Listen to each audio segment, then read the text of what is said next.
Hello and welcome back, Eddie Radosovich. George Stoia here from the SoonerScoop.com studios here on a Sunday. The game week is here for Oklahoma and Temple coming up on Friday. And I think this is like the first indication that this really is a game week. I don't know. Maybe it should have been that OU was out on the practice field on Sunday, or the fact that we're back in the studio. We did a recruiting report with Josh McQuistion. Obviously, you catch that right here on the SoonerScoop.com YouTube page. But, George, within the hour, we just got our first depth chart of the year for the OU Temple game. And some surprises, obviously. Jaden Jackson listed as a starter, the true freshman. I wouldn't say that's a surprise. Not a surprise, but one of 18 freshmen, as you noted, out there on the depth chart. And we'll go position by position to get into it. But first things first, any just massive surprises to you? I don't think so. I mean, a lot of the depth chart is one of those things where you got to take it with a grain of salt, right? Yeah, I think some of it is a reward for guys that performed well in fall camp. Guys that stayed healthy. I think that's kind of one of the things that you'll see as we kind of talk through this. Is there's several positions, especially on the offensive line, where it's like, well, that guy's listed as a starter, but we'll see if he's actually available to play.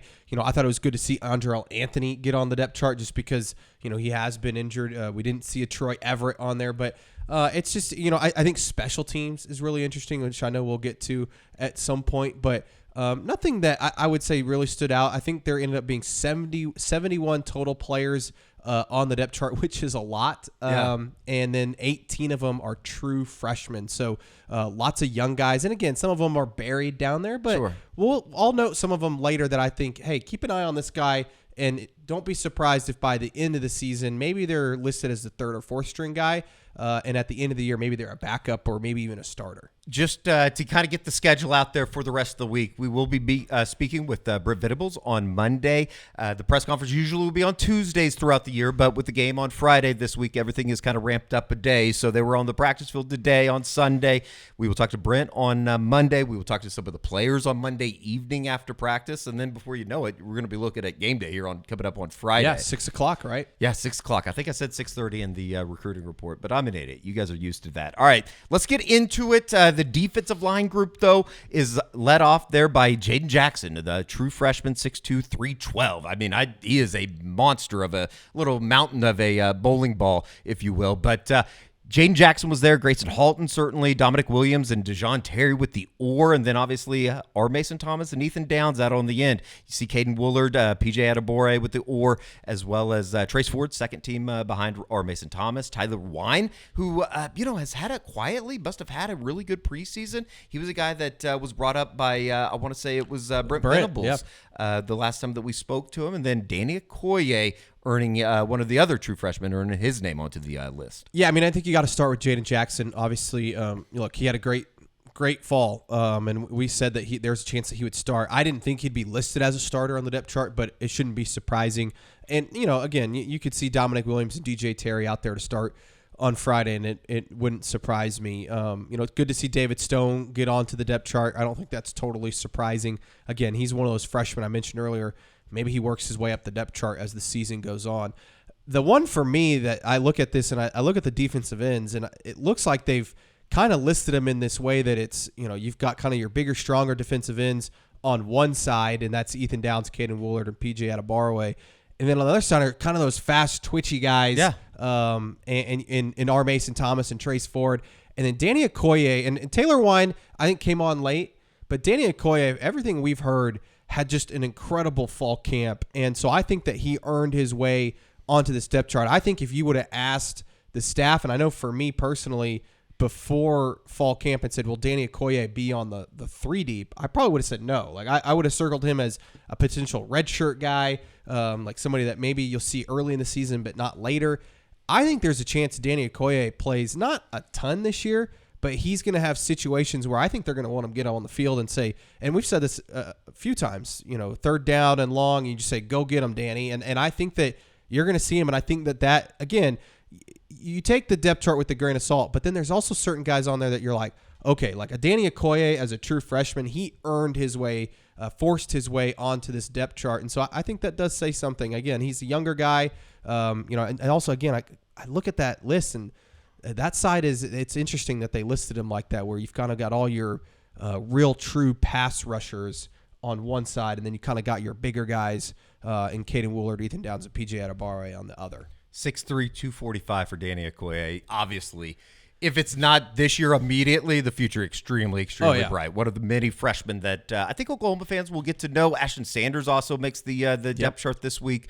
I think that is. And look at the weights on that. That's the other thing. A lot to like. I mean, other than Grayson Halton, who again he plays a little bit differently, so you don't mind him being maybe a little bit lighter, but the rest of them are basically either 300 pounds or very, very close. Sure. And I know that David Stone has been up to 300 at times. Devon Sears as well. Ashton Sanders, I think, too. So, it's a lot bigger group up front. No doubt. All right, let's flip it over to the offensive line. Obviously, there's been a really strong competition at the center position. It would appear that Branson Hickman has won the starting job at the center position. I think that for a number of these guys, and this is why it's going to be particularly interesting to talk to Brent on Monday, just in terms of health, overall health for a number of these guys going into the season opener on Friday. But Michael Tarquin, from left to right, we'll just go Michael Tarquin, Jacob Sexton, Branson Hickman, Fabechi Wuwewu, as well as Jake Taylor or Spencer Brown. Anything to take care of that? So this is the group that we thought. I mean, Sure. I've been saying it. I thought that would be their starting five with Taylor as the starting right tackle. I'm a little surprised there's an or there with Spencer Brown, but I know he had a better fall camp than he did his spring camp, which is good news. And Jake Taylor, essentially has not practiced the last couple weeks. So I think there's a chance that Spencer Brown goes out there and starts that first game on Friday. So I think that's a little interesting. I still think it's Jake Taylor if he's healthy. The one that stands out to me is center, because I'm not super surprised that Hickman won the job outright, but Bates had a good camp and both guys have been kind of banged up. Another position where I really have no idea if Branson Hickman or Josh Bates is actually going to start the game.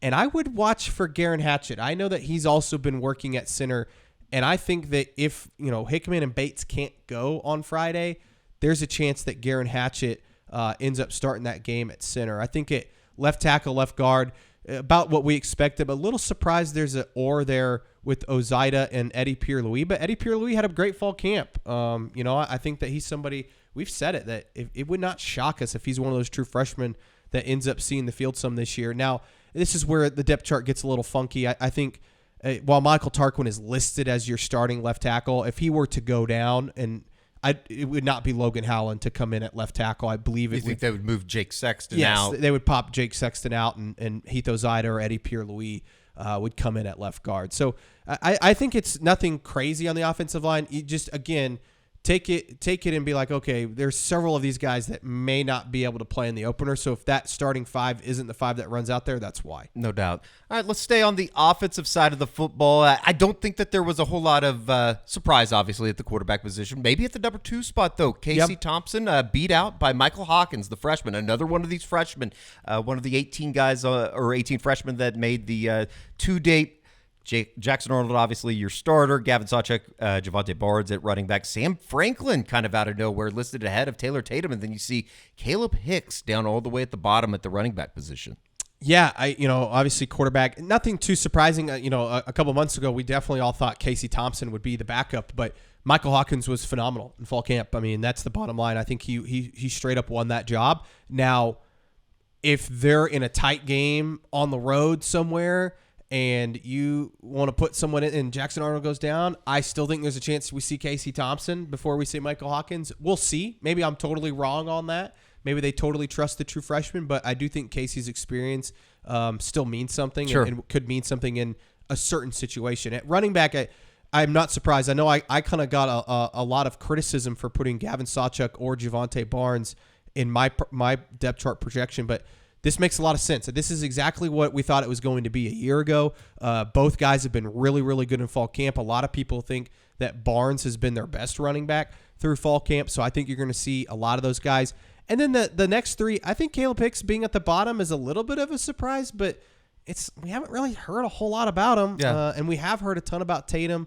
Haven't heard a lot about Sam Franklin, so interesting that he's there with Tatum. I think we're going to see a healthy dose of Taylor Tatum, though, this year. Moving to the tight end position, I don't find any of this to be a surprise. Yep. Outside of maybe not seeing Devon Mitchell's name at all, the true freshman heralded tight end. I think that, there's going to be a lot of questions. What's wrong with Devon? But at the same time, you got to remember this kid's supposed to be in high school right now. He's supposed to be a senior in high school. It doesn't mean that nobody thinks he's going to be a guy that could end up winning a Mackey Award when it's all said and done in Norman.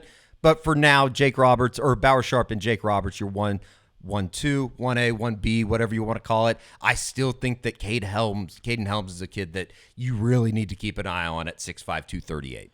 Yeah, and I think the thing with Devon is he's a year away, right? And you look at that tight end room and the way that they've been kind of to rehaul it, whether that's by guys just getting healthy like Cade McIntyre and Caden Helms, but also bringing in two new guys who have played extremely well. Look, I'm telling you now, buy your Bauer Sharp stock. Like he had a great fall camp. I think he's going to be one of the top targets on this team. You're going to see a lot of him and a lot of Jake Roberts. I think they're both going to play. I think you're going to see some two tight end sets. Both guys really good, blocking as well as receiving. I think Bauer can do a little bit more in the pass game. And like you said, Caden Helms, I think that he's somebody the last couple weeks, really the last week of fall camp, really started to come on. I wonder if they can find a spot for him in this offense. Any surprise about the wide receiver position? Brennan Thompson listed as an or next to Nick Anderson. I think that we have a pretty good idea why that is. Brennan Thompson obviously had a pretty good preseason. Nick Anderson's been nicked up a little bit here and there. Yeah,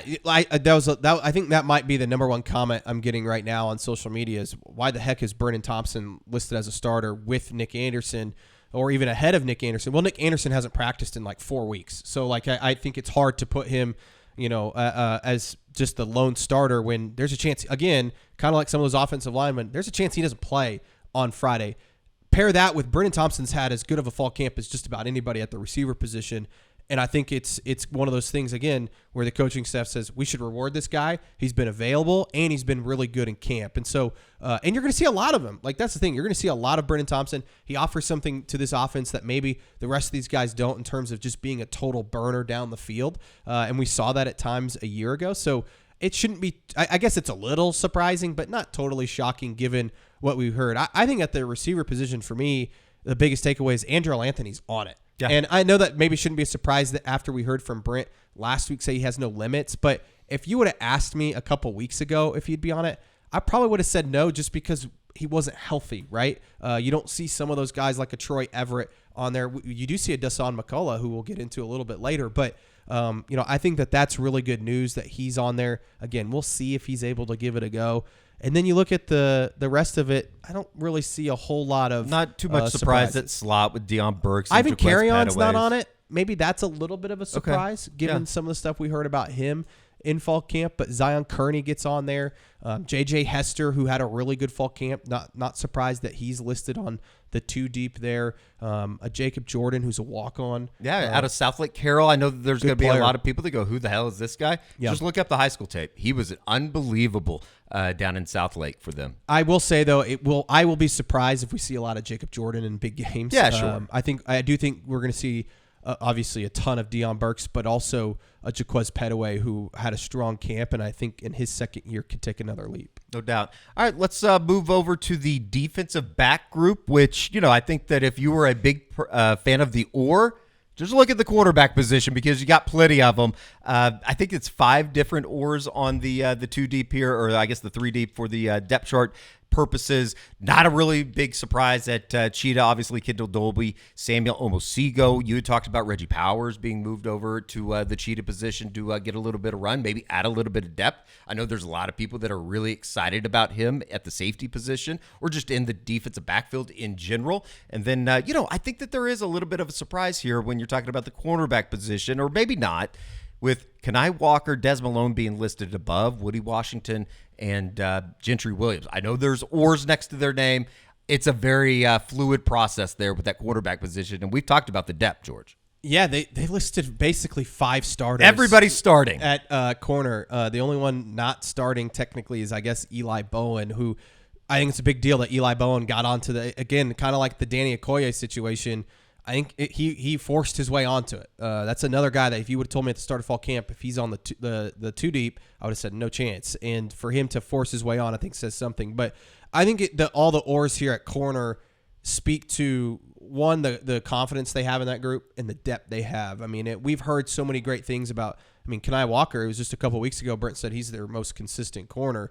You add in Woody Washington. I know some people are surprised, but I think you're going to see Woody play a couple different spots. I think, if they have 6 defensive backs on the field at a time, you're going to see Woody maybe slide in and do some nickel, things like that. I'm interested to see who will be the first 2 to go out there. I still lean that it's going to be Woody Washington and Gentry Williams. Again, Gentry Williams, though, is another guy that who knows if he's healthy. So I don't know if he'll be able to play on Friday, but I think you're going to see a lot of guys rotating there. And then, Cheetah, I thought Cheetah was interesting just because we know Kendall Dolby. We just haven't talked a lot about that position behind Dolby. And so Omosigo gives them, obviously, look at the weight differences there between Dolby and Omosigo, a little bit different. Mm-hmm. And so I could see them, in certain situations playing an Omosigo instead of Dolby, or maybe they play them together in some, combination. I don't know. And then I think Reggie Powers is one of those guys, you see him in 2 different spots here. His versatility stands out. I think that he has the right size to play different spots. And so that's not too surprising. But I believe all the true freshman safeties ended up getting onto the depth chart, which is, that's impressive. Yeah, there was a reason we talked about that group so much coming in. Obviously, Michael Boganowski, Reggie Powers, Jaden Hardy. Those 3 have been they've been fantastic. And I think that when you start looking at like the division of the seniors or the third-year juniors and stuff like that, it's very healthy behind them in terms of what is coming up.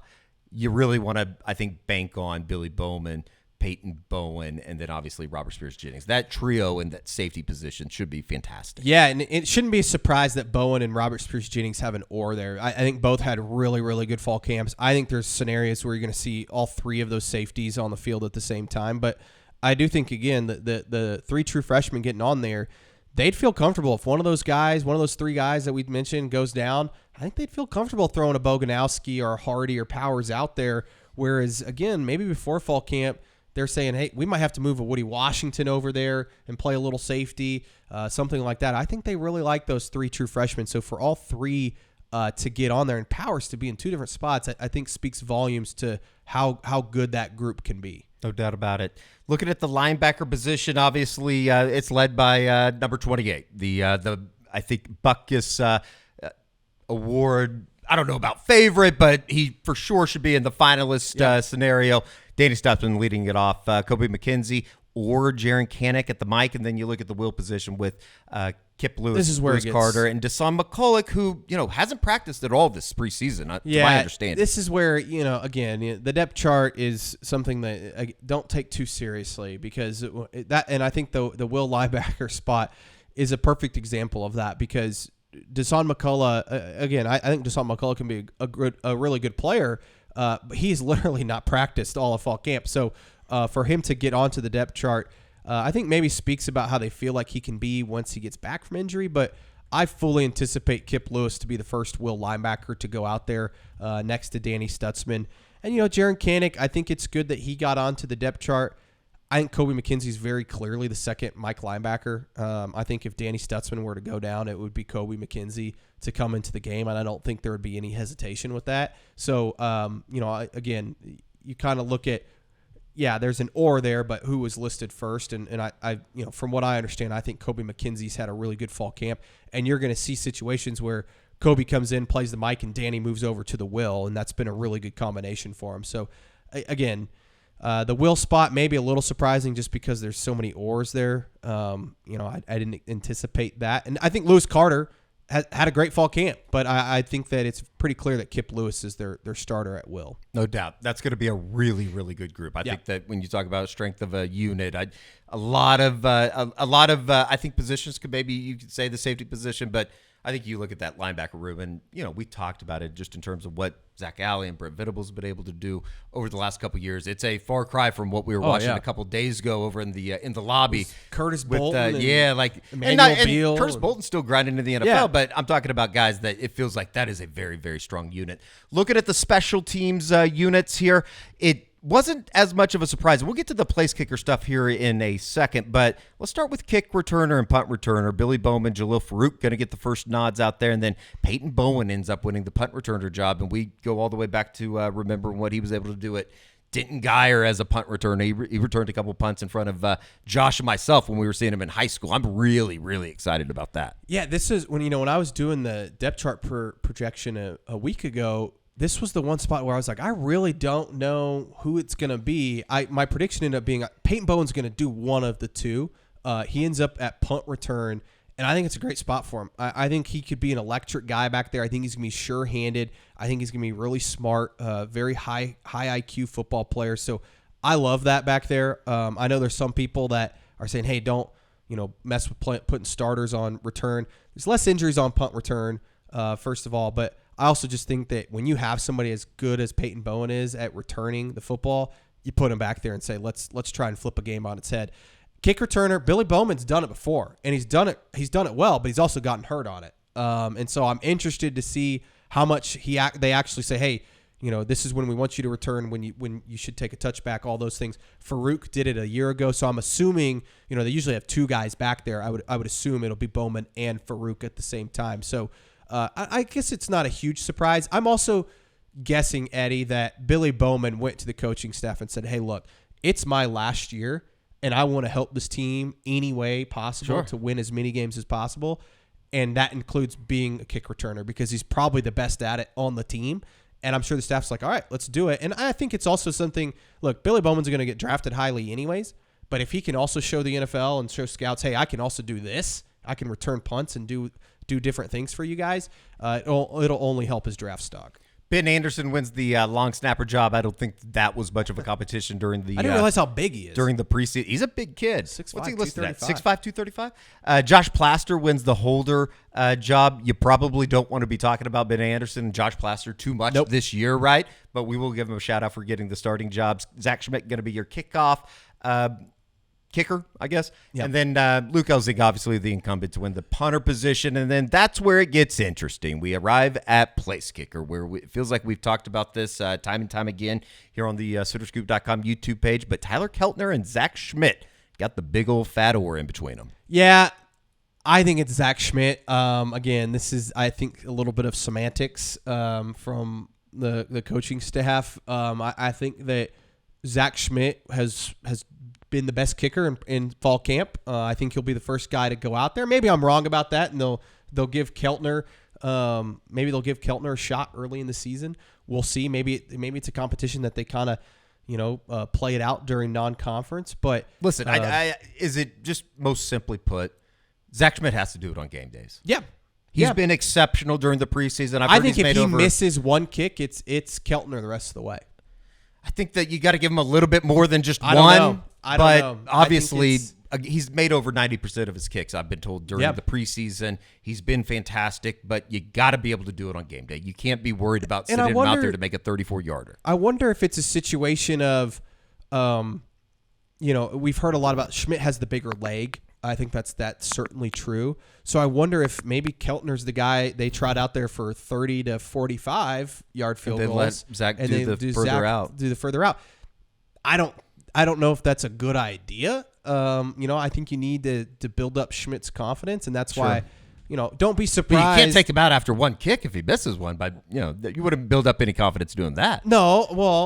No, but I think he needs to have a shorter leash. Sure. That's fair. And I think that he will, because they do have somebody at least that you can run out there rather than last year where you just have to run out Zach Schmidt the entire time. I also wonder, what's going through their head in the second half next week against Tipple. Let's say they're up a lot of points and it's 3rd and 2 at the 35-yard line, and they say, hey, Taylor Tatum, just go down.